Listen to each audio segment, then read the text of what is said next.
Salam saudara yang terkasih, salam sejahtera, salam sehat dan semangat di dalam Kristus Yesus Tuhan kita. Haleluya. Hari ini kita akan belajar satu kebenaran firman Tuhan dari Matius pasal 28 ayat 18 sampai 20. Demikian firman Tuhan. Yesus mendekati mereka dan berkata, "Kepadaku telah diberikan segala kuasa di sorga dan di bumi. Karena itu pergilah, jadikanlah semua bangsa muridku dan baptislah mereka dalam nama Bapa dan Anak dan Roh Kudus. Dan ajarlah mereka melakukan segala sesuatu yang telah kuperintahkan kepadamu.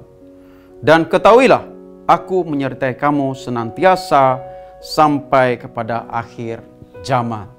Saudara, judul renungan kita hari ini adalah panggilan untuk bersaksi.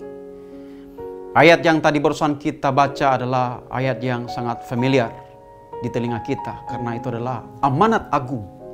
Nah saudara, panggilan untuk bersaksi, kita dipanggil untuk bersaksi, merupakan tugas pokok kita sebagai orang percaya untuk bersaksi. Selain daripada koinonia dan diakonia, kita harus bermarturia, bersaksi saudara.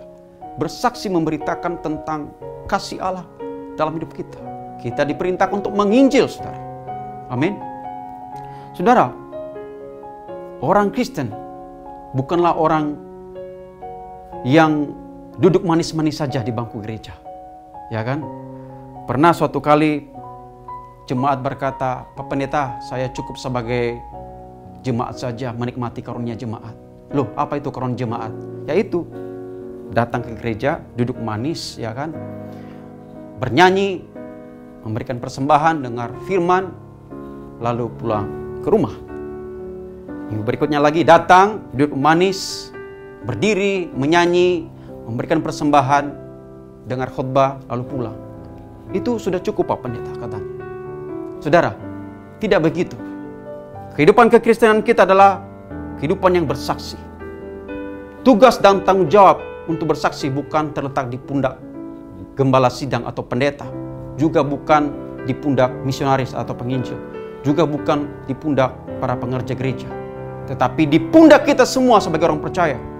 Pemimpin Kristen pernah berkata begini, setiap hati yang memiliki Kristus, mereka adalah misionaris. Dan hati yang tidak memiliki Kristus, itu adalah ladang misi kita. Saudara, tahukah bahwa nama Kristen ini diberikan oleh orang-orang di luar Kristen? Kenapa mereka mengatakan Kristen? Ya, kalau kita baca dalam Kisah Para Rasul, dia Antiochia pertama sekali dikatakan Kristen. Karena mereka melihat orang-orang percaya ini begitu militan, bersaksi, sehingga mereka dikatakan pengikut Kristus, budak Kristus. Sebenarnya ini adalah kata olok-olok ya dari orang-orang yang di luar Kristen. Mereka mengolok-olok orang percaya karena mereka begitu setia, begitu militan mengabdi kepada Yesus, bersaksi bagi dunia. Alhasil banyak orang yang mengikut Kristus, yang diselamatkan. Saudara, ibarat dalam gelanggang pertandingan, orang Kristen bukanlah penonton. Amin. Orang Kristen bukan penonton, tetapi pemain. Kita bukan penonton yang duduk di stadion, ya, duduk manis, makan popcorn dan minum minuman segar, tetapi kita adalah pemain. Kita bersaksi. Kita bukan komentator juga yang sibuk komentar sana sini.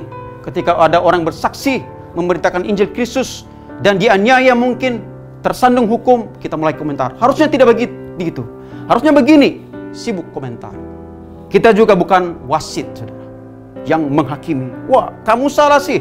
Kamu harusnya tidak berkata begitu. Ya, saudara, kita semua adalah penonton. Kita semua adalah pemain. Daripada sibuk untuk komentar, daripada sibuk untuk jadi wasit, minimal engkau ambil bagian, berdoa. Berdoa bagi mereka yang memberitakan Injil. Berdoa bagi mereka yang bersaksi. Saudara, memberitakan Injil Kristus tidaklah gampang. Konsekuensinya adalah ditolak. Ya kan? Konsekuensinya dianiaya. Konsekuensinya kita mungkin dipersekusi. Itu sudah resiko memberitakan Injil. Tidak ada pemberitaan Injil bersaksi yang tidak ada resiko. Kalau kita melihat gereja mula-mula, bagaimana mereka dipersekusi karena mereka bersaksi, saudara, itu sudah jadi resiko. Saudara, jadi orang percaya dipanggil untuk bersaksi. Bukan hanya pendeta, bukan hanya misionaris, tetapi semua yang mengaku diri Kristen, engkau harus bersaksi. Kalau engkau menyebut diri sebagai Kristen, maka engkau wajib untuk bersaksi. Amin, saudara. Mari kita gunakan waktu kita selama di bumi untuk bersaksi. Bersaksi kepada siapa saja, kepada orang-orang yang tidak percaya, menyaksikan kasih dan kuasa Tuhan yang kita alami dalam kehidupan kita, supaya orang lain juga boleh menerima keselamatan. Amin, saudara. Mari kita berdoa. Bapa Surgawi, kami bersyukur kami diberikan anugerah untuk menjadi bagian daripada orang Kristen, yang artinya harus menyaksikan kebaikan Tuhan dalam kehidupan kami. Keselamatan itu bukan hanya untuk kami, tetapi Tuhan juga buat orang lain. Oleh sebab itu Tuhan tugaskan kami, panggilan kami untuk bersaksi, memberitakan Injil Kristus kepada sebanyak mungkin orang. Bapak, terima kasih, Engkau tolong kami supaya kami menunaikan tugas panggilan kami sebagai saksi Kristus di muka bumi ini. Dalam nama Yesus kami berdoa. Haleluya. Amin.